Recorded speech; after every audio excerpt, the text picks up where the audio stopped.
जोहार, नमस्कार। प्रभात खबर में आप सबका स्वागत है। झारखंड के पूर्व मुख्यमंत्री रघुवर दास को उड़ीसा का राज्यपाल नियुक्त कर दिया गया है। दुर्गा पूजा के बाद वो पदभार ग्रहण कर लेंगे। इसके बाद झारखंड की राजनीति में एक बड़े राजनेता की कमी खलेगी। जैसा कि कल ही झारखंड सरकार के मंत्री मिथिलेश ठाकुर ने कहा कि एक बड़े नेता को साइडलाइन कर दिया गया है झारखंड से। तो इस पे चर्चा करते हैं, झारखंड की राजनीति पे इसका क्या असर होगा, इस पे चर्चा के लिए आज हमारे साथ मौजूद हैं आनंद मोहन जी। आनंद मोहन जी, आपको क्या लगता है कि रघुवर दास जी के गवर्नर बनने के बाद झारखंड की राजनीति पे इसका क्या असर होने वाला है? देखिए, निसंदेह रघुवर दास झारखंड की राजनीति में एक धुरी रहे हैं, एक कोण रहे हैं, एक कदावर नेता रहे हैं और मैं समझता हूँ कि ये एक बड़े ही सम्मानित जगह में गए हैं और इसको राज्यपाल की भूमिका में नहीं जगह, संवैधानिक पद पर गए हैं। ये रघुवर दास के लिए भी उनके जो कैरियर का, जिसको पॉलिटिकल पाथ है, उसका ये उत्कर्ष है, ये बड़ी ऊंचाई है और स्वाभाविक तौर पर होना भी चाहिए, क्योंकि कदावर नेता हैं जो राज्य गठन के बाद श्रम मंत्री बनते हैं। इसी राज्य में वो उप मुख्यमंत्री बनते हैं शिबू सोरेन के कैबिनेट में।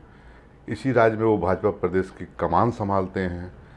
इसी राज्य में वो मुख्यमंत्री बनते हैं और 5 साल का एक दमदार जो कार्यकाल है वो पूरा करते हैं। तो एक भाजपा के बड़े प्लेयर हैं और उनके सक्रिय राजनीति में, झारखंड के सक्रिय राजनीति में नहीं रहने का एक प्रभाव तो है और प्रभाव पड़ेगा निस्संदेह। वो वोकल हैं, बेबाक हैं, तो ये सारी चीज़ें हैं। लेकिन भाजपा ने एक अप्रत्याशित निर्णय लिया है, भाजपा के केंद्रीय नेतृत्व ने, और इन्हें एक उड़ीसा की जवाबदेही, उड़ीसा के राज्यपाल की जवाबदेही दी है। और ये अनुभव भी जो रघुवर दास जैसे नेताओं के लिए नया अनुभव वाली पारी होगी। अब इसका असर और रिपरकशंस क्या पड़ेगा झारखंड की राजनीति में, तो एक चीज़ है कि अब झारखंड में आने वाले लोकसभा चुनाव हैं। पूरी टीम भाजपा इसी पर फोकस की है कि कैसे लोकसभा चुनाव में हम जीतें। तो ये जो निर्णय है, सारे निर्णय को आप जोड़ करके उन चुनावों से देख सकते हैं। फिर विधानसभा का चुनाव है। विधानसभा का चुनाव में हेमंत के जेएमएम और जो इंडिया गठबंधन है उसको मात देने की रणनीति है। तो अब सारा दामोदर जो जिसको कहें कि एक किस्म की का जो राजनीतिक भार है वो बाबूलाल मरांडी के कंधे पर है। और बाबूलाल मरांडी लगातार इन दिनों सक्रिय हैं और बहुत मजे हुए संगठन करता रहे हैं वो बाबूलाल जी। तो उनका पूरा भरपूर लाभ भाजपा लेना चाहती है। तो अब बाबूलाल जी के लिए पूरा ओपन स्पेस है और बाबूलाल जी के नेतृत्व में भाजपा पूरी तरह से लड़ रही है। तो एक मैसेज ये भी है। तो जैसा कि आपने कहा कि बाबूलाल को पूरा मतलब स्पेस देने के लिए ये एक कवायद है कि चुनाव से पहले क्या कहीं कोई आपको लगता है कि उनके साथ कोई टकराव तो रहा नहीं होगा? क्योंकि बाबूलाल मरांडी की सरकार में श्रम मंत्री रहे थे, 3 साल का कार्यकाल तो इनका रहा था और रघुवर दास का। इस पे बाद में चर्चा करते हैं। पहले ही उनका जो उत्कर्ष हुआ राजनीति में, एक कार्यकर्ता के रूप में वो जुड़े, फिर मंडल अध्यक्ष बने, फिर जिला अध्यक्ष बने, फिर प्रदेश अध्यक्ष, और इस तरह से तमाम सीढ़ियाँ जो चढ़े वो ये इसको आप किस रूप में देखते हैं? मतलब जिसको कहते हैं फ्रॉम बॉटम टू टॉप, तो ये एक तरह से राज्यपाल का पद राज्य में राष्ट्रपति के बराबर ही होता है एक तरह से। तो इस उनके उत्थान को किस रूप में आप देखते हैं कि आखिर उनके अंदर की वो कौन सी क्षमता थी जिसने एक साधारण कार्यकर्ता को कहाँ से कहाँ पहुँचा दिया?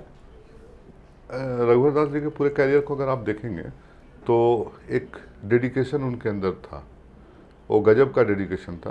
वो संगठन को लेकर के समर्पित कार्यकर्ता, और बड़े जब ग्रासरूट से कोई नेता काम करके ऊपर तक आता है तो वो कार्यकर्ताओं को समझता है, उनकी चीज़ों को समझता है, उनके दर्द को समझता है और वो जानता है कि ये संगठन को चलाने का मैकेनिज्म क्या होता है।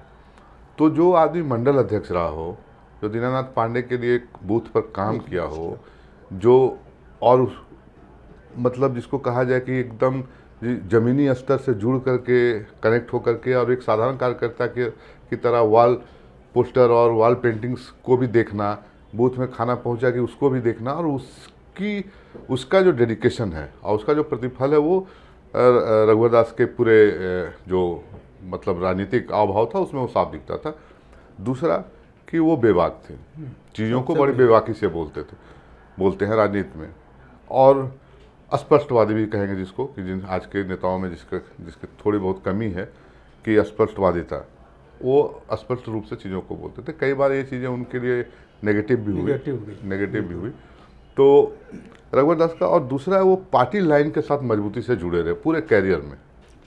पूरे जब 2014 में वो मुख्यमंत्री बने तो वो भी एक भाजपा के लिए एक आसान फैसला नहीं था। पहली बार कोई गैर आदिवासी सीएम इस राज्य का बन रहा था, तो ये इतना बड़ा भरोसा उन्होंने पार्टी का जीता है ये पूरे अपने कैरियर।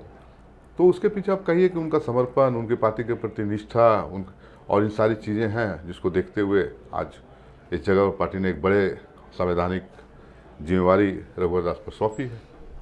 तो बाबूलाल मरांडी जी के लिए जो स्पेस की बात आप कर रहे थे, तो उसमें क्या कुछ कहीं पेच फंस रहा था क्या?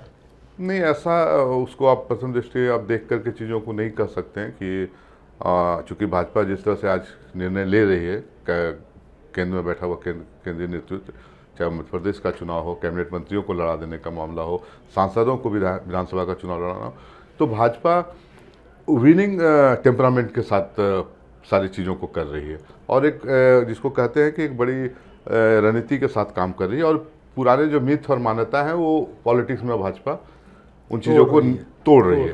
तो इसमें यह है कि एक कहिए कि क्लास ऑफ लीडरशिप भी बीजेपी अगर टॉप में तैयार कर रही है, और केंद्रीय स्तर पर एक नया नेतृत्व तैयार हो रहा है, तो निसंदेह आप कह सकते हैं कि एक नए लोगों को स्पेस देने के लिए एक नई टीम, एक युवा टीम, और जो पॉलिटिकल जो नर्सरी है भाजपा, उसमें अपने को ऐसे लोगों को ग्रूम कर रही है। वो मैं इस रूप में इसको देखता हूँ। चलिए, बढ़िया है। तो ये चीज़ स्टेट में भी अब नए नए नेता उभरेंगे धीरे धीरे। जो बड़े नेता हैं वो बड़े पद पे जाएंगे, और जो नए नेता, जो उभरते हुए लोग हैं, वो झारखंड की राजनीति में एक नई तरह की पौध अब बीजेपी में भी दिखेगी। और ये आपने सही कहा बिल्कुल कि बीजेपी ऑलवेज विनिंग टेम्परामेंट के साथ लड़ती है। बंगाल का चुनाव हो, चाहे जहाँ कहीं का भी चुनाव हो, बंगाल में भी उन्होंने पूरे विधायक सांसदों को उतार दिया था मैदान में। अभी छत्तीसगढ़ में भी उतारा है, राजस्थान, मध्य प्रदेश में भी उतार रहे हैं। तो इसके बाद जो विधानसभा का चुनाव होगा, उस विधानसभा के चुनाव में रघुवर दास की कितनी कमी खलेगी बीजेपी को झारखंड में? देखिए, एक तो बीजेपी ने अगर इस निर्णय को लिया है तो बहुत सोच समझ करके ही लिया होगा। वो उनका पार्टी का अपना जो मामला है, कमी का अगर आप आइडेंटिफाई करके कहेंगे कि इनके बिना क्या कमी खलेगी और उनके बिना क्या कमी खलेगी, तो पॉलिटिक्स अपनी कहानी जो है ना, राजनीति अपनी इबारत खुद लिखते चली जाती है। ठीक है, आप जनता के साथ जुड़ेंगे, आप जनता के सवालों के साथ खड़े होंगे, तो निस्संदेह ही आप ये मान के चलिए कि परिस्थितियाँ बदलती है, और लीडरशिप तो मायने रखता ही है। तो रघुवर दास की कमी इस राज्य की राजनीति में, जो खास करके भाजपा की राजनीति है, उसमें तो कमी खलेगी, लेकिन ये ऐसा आप नहीं कह सकते हैं कि उसका कोई बहुत, जिसको कहते हैं कि उस वैक्यूम को भाजपा जल्दी नहीं भर पाएगी। भाजपा उस तैयारी में भी होगी कि ये रघुवर दास के को लेकर के जो वैक्यूम क्रिएट होगा उसको हम कैसे भरें, और उसको हम कह रहे हैं कि नए लोगों को नई जवाबदेही मिल सकती है। तो आपने सुना और आपने समझा कि रघुवर दास का व्यक्तित्व क्या है, रघुवर दास की शख्सियत झारखंड में, उनके राजनीतिक मायने, उनका होना राजनीतिक कितना मायने रखता है, और उनकी शख्सियत के बारे में हम लोगों ने जाना कि एक ग्रास रूट लेवल का कार्यकर्ता इतने बड़े पद पे पहुंचा है। तो आज की चर्चा हम यहीं ख़त्म करते हैं।